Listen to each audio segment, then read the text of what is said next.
પ્રક્રિયાનો શુભારંભ। તાલુકા પંચાયતના 20 અને જિલ્લા પંચાયતના 5 બેઠકો માટે ફોર્મ ભરાયા। નમસ્કાર, હું નેન્સી અગ્રવત, આપ જોઈ રહ્યા છો આરપી ગુજરાત ન્યૂઝ રાજકોટ। માળિયાટીના આ સમાચાર જોઈએ વિસ્તારથી।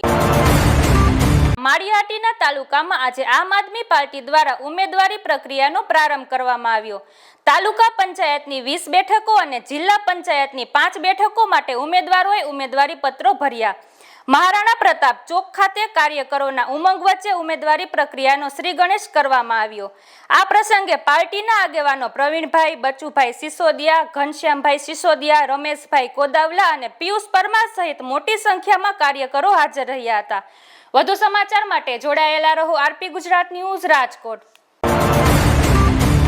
નમસ્કાર, ખેડૂત પિયુષ પરમાર, ઓબીસી પ્રદેશ પ્રમુખ, આમ આદમી પાર્ટી ગુજરાત। આજે માળિયાટીના તાલુકાના 20 તાલુકા પંચાયત અને 5 જિલ્લા પંચાયતના ઉમેદવારો માટે આજે ઉમેદવારપત્ર ભર્યા છે। ત્યારે હું સમગ્ર માળિયાટીના સામાન્ય નાના લોકોને વિનંતી કરું છું કે અમે સામાન્ય અને નાના લોકોએ ઉમેદવારી કરી છે। સામાન્ય પાર્ટી આમ આદમી પાર્ટી નાના અને મધ્યમ લોકોની પાર્ટી છે। ભાજપ અને કોંગ્રેસ અત્યાર સુધીમાં પોતાના ઉમેદવાર પણ જાહેર નથી કરી શકી, ત્યારે આમ આદમી પાર્ટીએ પહેલું પગથિયું ચડી ગયા છે।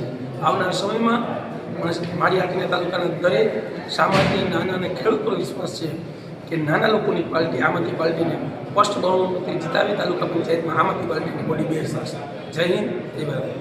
જિલ્લા પંચાયતની સીટો 5 જિલ્લા પંચાયતની સીટો માટે પણ ઉમેદવારી પત્ર ભરી દીધા છે। એને યાદ રાખજો, ખેડૂતોની પીડાને યાદ રાખજો, અત્યાચારને યાદ રાખજો, ભ્રષ્ટાચારને યાદ રાખજો અને ઈ જોઈને મતદાન કરવા જાજો ને ખાવાનામાં મત દબાવીને આવજો, આવો વિશ્વાસ અને આવી તમારી પાસેથી અપેક્ષા રાખીએ છીએ।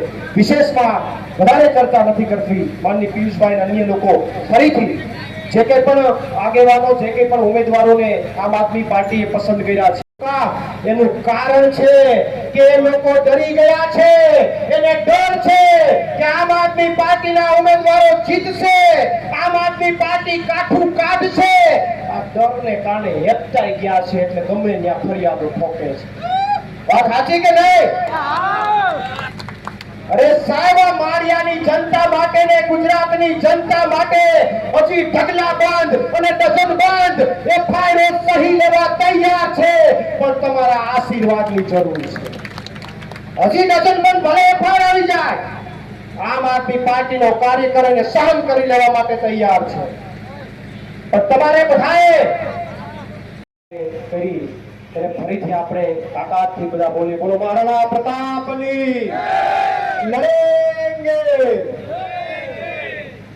આજે માળિયા મુકામે આવનારી તાલુકા પંચાયત અને જિલ્લા પંચાયતની ચૂંટણીઓની અંદર આમ આદમી પાર્ટીના ઉમેદવારોનું નામાંકન પત્ર એટલે કે એનું ઉમેદવારી આજે નોંધાવવા માટે જ્યારે જઈ રહ્યા છે માનનીય પિયુષભાઈ પરમારની આગેવાનીમાં, ત્યારે તમામ તાલુકા પંચાયત અને જિલ્લા પંચાયતના ઉમેદવારોને હું હાર્દિક શુભકામનાઓ પાઠવું છું અને આજે અહીંયા નામાંકન માટે જે રેલી નીકળી એ આવનારી 28 તારીખે આ માળિયાની બજારમાં વિજય રેલી નીકળે એવો વિશ્વાસ પણ હું વ્યક્ત કરું છું।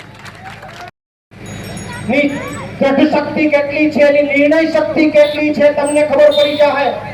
હજી ભાજપ કે કોંગ્રેસ એના ઉમેદવારો નક્કી નથી કરી શક્યા, જાહેર નથી કરી શકતા, ત્યારે સૌથી પહેલો ઘા કોઈએ માર્યો હોય તો આમ આદમી પાર્ટીએ માર્યો છે।